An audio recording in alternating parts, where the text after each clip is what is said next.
உங்களோடு இருப்பதில் ஆண்டவருக்கு நன்றி செலுத்துகிறேன். விசேஷமாய் அன்பு சகோதரர், இந்த சத்தியமூர்த்தி நகர் திருவொற்றியூருடைய மேற்கு பகுதியில் ஒரு அருமையான இயேசு கிறிஸ்துவின் மகிமையின் ஊழியங்கள் இந்திய கிறிஸ்தவ தெய்வ சபை என்ற ஒரு திருச்சபை மக்களுடைய பயன்பாட்டிற்காக, மக்களுடைய வாழ்விற்காக, அவர் மூலம் ஆண்டவர் மக்களுக்கு நல்ல இறைவார்த்தை, சுகம், பலனை கொடுப்பதற்கு ஆண்டவர் சித்தத்தின்படி இந்த இடத்துடைய ஹவுஸ் ஓனர் ஜான்சன் அவர்கள் தன்னுடைய இடத்தை திறந்து ஒரு குறைந்த வாடகையில் கொடுத்திருக்காங்க. அதற்காக ஆண்டவருக்கு நன்றி செலுத்துகிறேன். விசேஷமாக ஒரு கிறிஸ்தவ நம்பிக்கை நிறைந்த ஒரு குடும்பம், ஜான்சன் ஐயாவுடைய குடும்பம். 3 சகோதரர்கள். முதல்ல சொன்ன மூத்த சகோதரர் என்னுடைய மாமா பொண்ணு, ஒன்று விட்ட மாமா பொண்ணை கல்யாணம் பண்ணியிருக்கிறாரு. அடுத்த சகோதரர் எஃப்எம்பியில் நல்ல ஒரு ரொம்ப சூப்பர் ஒர்க்கர் சாமுவேல், இப்போ வயது 80க்கு மேலே இருக்கும். இவர் சிஎஸ்ஐ திருச்சபை மற்ற அநேக ஊழியங்களில் அவர் தன்னை ஒரு ஊழியக்காரர், முழு நேர ஊழியக்காரர் தான். ஊழியத்தை நம்பிதான் அவருடைய வேலை, அவருடைய வாழ்வு, வேற வருமானம் அவருக்கு இல்லை. 3 பெண் பிள்ளைகள் அவருக்கு. மூத்த மகளுடைய எனக்கு நல்லா தெரியும்.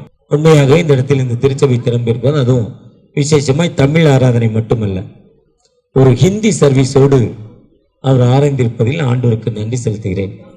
அந்த ஹிந்தி சர்வீஸ் நடத்துகிற அந்த பிள்ளைகளை வாழ்த்துகிறேன். இன்னைக்கு மக்கள் மத்தியில் கடவுளுடைய பயம் ரொம்ப அதிகமாக இருக்கு. எல்லா மதத்திலும் பார்த்தீங்கன்னா ஒரு குறிப்பிட்ட மதம், இப்போ கிறிஸ்தவ மதம் இருக்கோ இல்லையோ, புனித பயணம் சென்று இயேசு கிறிஸ்து பிறந்த இடத்தை பார்த்துட்டு வரணும், ஒரு புனித பயணம்னு கிறிஸ்தவ மக்கள் போகிறாங்க. இன்னொரு மக்கள் 30 நாள் ஒரு புனித பயணம், 30 நாட்கள் கடந்து போகிறாங்க இன்னொரு மக்கள். இன்னும் இந்திய மக்கள் பார்த்தீங்கன்னா எவ்வளோ தூரங்கள் நடந்து, உணவு இருந்தாம, மனைவியை பார்க்காம, பிள்ளைகளை பார்க்காம பல மைல்கள் தூரம் நடந்து, காடுகளிலும் மலைகளிலும் கல்களிலும் காலில் குத்து, அப்படியும் புண்ணாகுது, ரத்தம் வடிது, இல்லை துணியை கட்டி நடக்கிறாங்க. எப்படியாவது ஆண்டவரை தரிசித்து ஆண்டவற்ற அற்புதத்தை பெற்றுக்கொள்ள. இது மக்கள் எப்படியாவது ஆண்டவற்ற அற்புதம். காலையில் பார்த்தீங்கன்னா சண்டே மார்னிங் பார்த்தீங்கன்னா வெள்ளச்சட்டை, எவ்வளோ கிறிஸ்தவ மக்கள் எங்கே பார்த்தாலும் பக்தி வைராக்கிய மக்கள் மத்தியில் இது அதிகமாகிக்கிட்டே இருக்கு. கடவுளை நாம் எப்படி தொழுது கொள்வது? பொதுவாக நாம் வாசிக்க கேட்டோம் 1 கொரிந்தியர் 3ஆம் அதிகாரத்தில், நீங்களே அந்த ஆலயம் என்று சொல்றார். You are a church. Jesus சொல்றாங்க, என் நாமத்தினால் 2-3 பேர் எங்க இருக்கீங்களோ நான் அங்கே இருக்கேன்னு சொல்றாரு. ஸ்தேவான் முதல் இரத்த சாட்சி, அப்போஸ்தலர் 7ஆம் அதிகாரத்தில் சொல்றாரு, கைகளால் செய்யப்பட்ட ஆலயத்தில் தேவன் இல்ல, தெளிவா சொல்றாரு. வாசிக்க கேட்ட மீகா சொல்றாரு, கர்த்தருடைய ஆலயத்துக்கு புறப்பட்டு வாங்க, அங்க போதிக்கிற வசனம் உங்களுக்கு ரொம்ப நல்ல வசனம்னு சொல்றாரு. இது ஆண்டவருடைய இடம்னு நம்ம நினைச்சு வந்திருக்கிறோம். பொதுவாக ஆண்டவரை நம்ம தொழுது கொள்வது எப்படி? 3 விதமான தொழுகை சொல்றாங்க. மன வழிபாடு, எப்பவுமே இடைவிடாமல் ஜெபம் பண்ணுங்கள், continue to the prayer, always praise the God, எப்பொழுதும் கர்த்தரை துதிங்கள், எப்பொழுதும் சந்தோஷமாக இருங்கள். இது ஒரு வழிபாடு. பொதுவாக நம்ம வீட்டில் இருக்கிறப்ப சரி, சமையல் பண்ணுறப்ப சரி, வேலை செய்கிற இடத்துல இருக்கிற சரி, 2 வீலர் ஓட்டிகிட்டு இருக்கிறோம் சரி, கார் ஓட்டிகிட்டு இருக்கோம் சரி, இல்லை ஏதோ ஒரு பயணம் செஞ்சுட்டு இருக்கோம் சரி, கர்த்தர் நல்லவர், கர்த்தர் நல்லவர், நம்ம ஆண்டவரை துதித்து கொண்டே இருக்கலாம். இது ஒரு விதமான வழிபாடு. அதைத்தான் தாவீது ராஜா சொல்றாரு, சங்கீதம் 103, என் ஆத்துமாவே கர்த்தரை தோத்திரே, கர்த்தர் நல்லவர் என்பதை ருசித்து பாருங்கள். நீங்க ஆண்டவரை எப்பவுமே பிரைஸ் பண்ணிக்கிட்டே இருக்கிறப்போ, உங்க வீட்டில் குழந்தைக்கு வயிறுவலி, அழுகுது, இரவு நேரம், மருத்துவத்துக்கு போக முடியாத ஒரு நிலைமையில இந்த குழந்தை என்ன செய்வதுன்னு எனக்கு தெரியாம அந்த இடத்துல வச்சு, அது இருக்கிற இடத்துல கை வச்சு ஒரு வசனத்தை எடுத்து வாசிங்க. பைபிள் எடுத்து வசனத்தை வாசிட்டு அந்த வசனத்தை தொட்டு அந்த மேல வைங்க. அழகா சொல்றாரு, உபாகம் 6ஆம் அதிகாரம் 7ஆம் வசனம், நீ நடக்கிறப்போ, படுத்திருக்கிறப்போ, உட்கார்ந்து இருக்கிறப்போ உன் பிள்ளைகளுக்கு நீ கருத்தாய் போதி. நீங்க அந்த வசனத்தை தொட்டு அங்க வச்சு ஜெபம் பண்ணுங்க. இயேசுவின் ரத்தம் ஜெயம், தோத்திர ஆண்டவரே, தோத்திர ஆண்டவரே. கண் வலிக்குன்னு சொன்னா கண்ணில் வச்சு தோத்திர ஆண்டவரே. அந்த வசனத்தை பைபிள் வச்சு, பைபிள்லேருந்து வசனத்தை தொட்டு அது மேல வச்சு தோத்திர ஆண்டவரே, தோத்திர ஆண்டவரே, தோத்திர ஆண்டவரே, தோத்திர ஆண்டவரேன்னு சொல்லிக்கிட்டே இருக்க.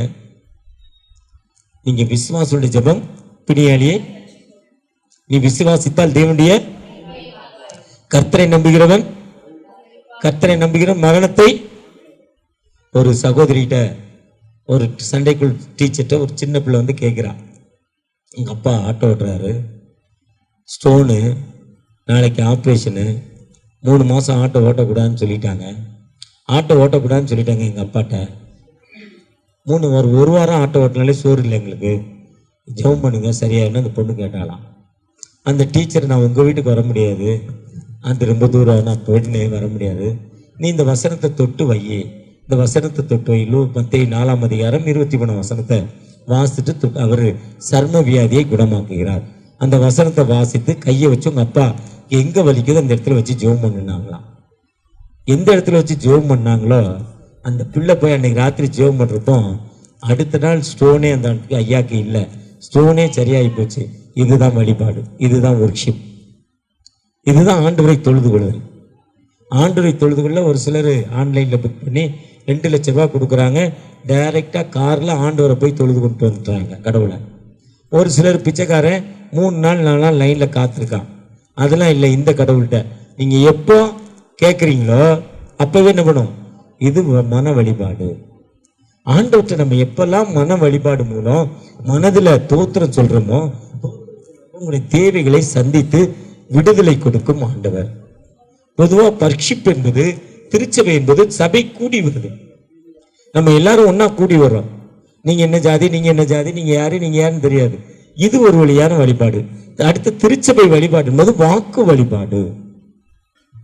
இங்கே வர்றோம், நெகேமியா 9ஆம் அதிகாரத்தை பார்த்தீங்கன்னா அந்த மக்கள் முதலாவது எழுந்திருக்காங்க, வசனத்தை வாசிக்கிறாங்க, கர்த்தரை தொழுது கொள்றாங்க. அதுதான் வாக்கு வழிபாடு. ஜெபம் பண்ணுறோம், பாட்டு பாடுறோம், ஆண்டவர் நீங்க ஜெபித்த ஜெபத்தின்படி கொடுத்த அற்புதத்தை இங்க சொல்றோம். விசுவாசத்துல மற்றவங்களை டெவலப் பண்றோம். ஆண்டவர் நான் ஜெபம் பண்ணங்க எனக்கு விடுதலை கொடுத்தாரு, அந்த டெவலப்மெண்ட். இப்ப முதல்ல என்னால பாட முடியல, த்ரோட் அவுட் ஆயிட்டா, நேற்று முந்தின நாள் பேசவே முடியல, இன்னைக்கு இது 4வது மெசேஜ் போய்கிட்டு இருக்கு. முதல்ல பாட்டு பாடுறேன், என்னால முடியல, உட்கார்ந்து அவர்கிட்ட கொடுத்துட்டு 1 நிமிஷம் உட்காந்துட்டு ஜெபம் பண்ணிட்டு திரும்ப வந்தேன். எனக்கு என்னாச்சு, ஒரு 60 விழுக்காடு சரியாயிருக்கு, பேசுகிற அளவுக்கு டெவலப் ஆகிருக்கு. இப்போ என்னை விட ஒரு நல்ல பிரசங்கம் பண்ணுவார், சூப்பராக. இவர் என்னையை விட சூப்பராக பிரசங்கம் பண்ணுவார், பெரிய ஊழியக்காரர். ஆனால் இவர்கிட்ட மைக்கு கொடுத்தா இவர் ஒத்துக்க மாட்டார். ஐயா நீங்கள் பேசினா நல்லா இருக்குமே, ஆனால் என்னை விட பெரிய ஊழியக்காரர் நல்லா பேசுவார், 2 பேருமே. ஆனால் நம்ம இதுதான் அந்த சாட்சியை சொல்கிற இடம், இது வாக்கின் வெளிப்பாடு.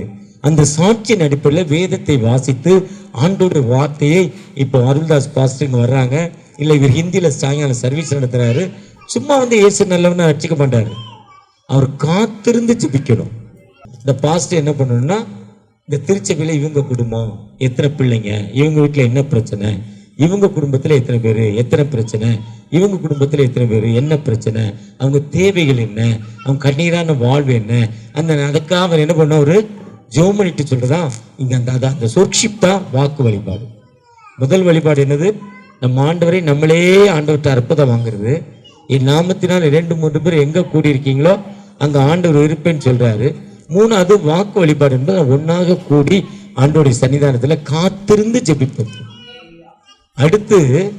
அடுத்த வழிபாடை பத்தி அவர் சொல்றப்ப என்ன வழிபாடுன்னு சொல்றாருன்னா, செயல் வழிபாடு, ஆக்ஷன் ஒர்க்ஷிப். எப்படி ஆக்ஷன் ஒர்க்ஷிப்னா, கடந்த நாளில் தெற்கட்சி சாமிநாதன் ஒரு கதை சொல்ற, சூப்பர் கதை.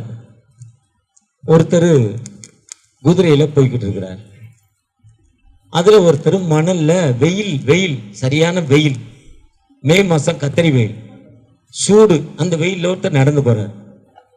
இவரை மாதிரி ஒருத்தர் நடந்து போகிறார், ஒருத்தர் இவரை மாதிரி ஒருத்தர் குதிரையில் போகிறார். குதிரையில் போகிறவர் மடக்கி ஐயா தோத்துறோம் நில்லுங்கிறார். நின்றுட்டு என்னப்பாங்கிறார், நீங்கள் குதிரையில் போகிறீங்க, நான் செருப்பு இல்லாமல் நடக்கிறேன், கால் சுடுது, தலை சூடு ஏறுது, தயவு செஞ்சு உங்கள் செருப்பை கொடுத்தீங்கன்னா நான் போட்டுக்குவேன், நீங்கள் குதிரையில் தானே போகிறீங்க, கால் சுடலையேன்னு கேட்டார். உடனே இவர் இந்த குதிரையில் போகிறவர் செருப்பை ஒத்து கொடுத்துட்டார், செருப்பு போட்டு நடந்தார். குதிரையில் போகிறவர் திரும்ப ஸ்டார்ட் பண்ணிட்டார். ஸ்டார்ட் பண்ணோடனே திரும்ப கை தட்டுறார். என்னப்பாங்கிறார்.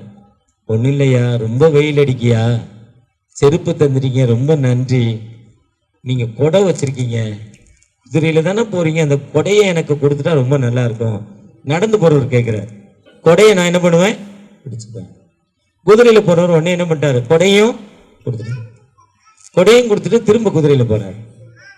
திரும்ப குதிரையில போறப்போ திரும்ப கூப்பிட்டார், ஐயா என்ன ஐயா, நீங்க ரொம்ப நல்லவரு, கேட்டதை கேட்டோன்னா கொடுக்குறவரு. செருப்பு கேட்டேன், நீங்க நடந்து போலியேன்னு செருப்பை தந்துட்டீங்க. வெயில் உங்க தலையில படலையேன்னு என்ன கேட்டேன், கொடை கேட்டேன், கொடையும் தந்துட்டீங்க. தோத்திரம்.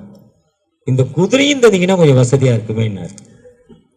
அந்த குதிரையில் போனவர் இறங்கினாரு, சாட்டை எடுத்தார், பின்னிட்டார் அடி. யார?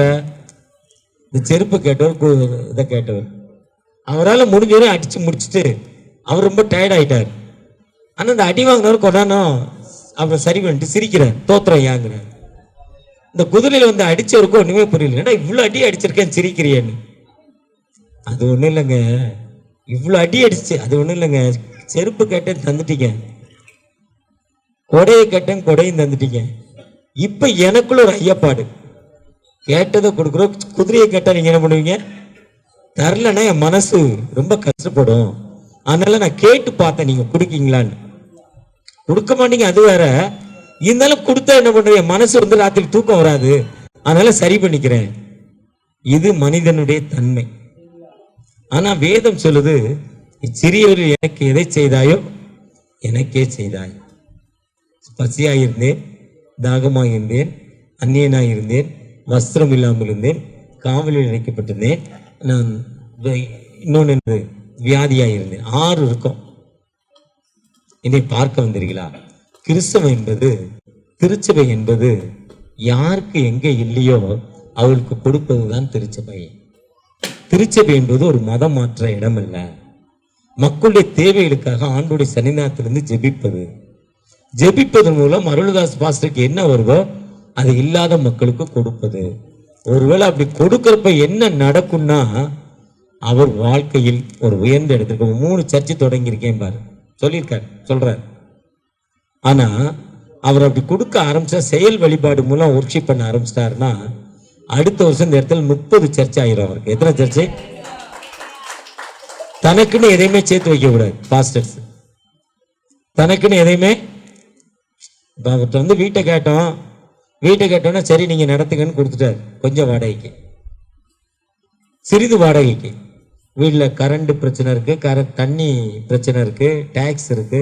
இதெல்லாம் இன்னைக்கு கவர்மெண்ட்ல இடம் வாங்குறது பிரச்சனை இல்லை, டேக்ஸ் கட்டுறதா ரொம்ப பிரச்சனை கவர்மெண்ட்ல, அவ்வளவு டேக்ஸ். ஆனா நீங்கள் இந்த கண்ணீரோடு திருச்சபை மக்கள் ஆண்டவருடைய சன்னிதானத்தில் காத்திருந்து பிறருக்கு நீங்கள் ஆண்டவரை துதியுங்க.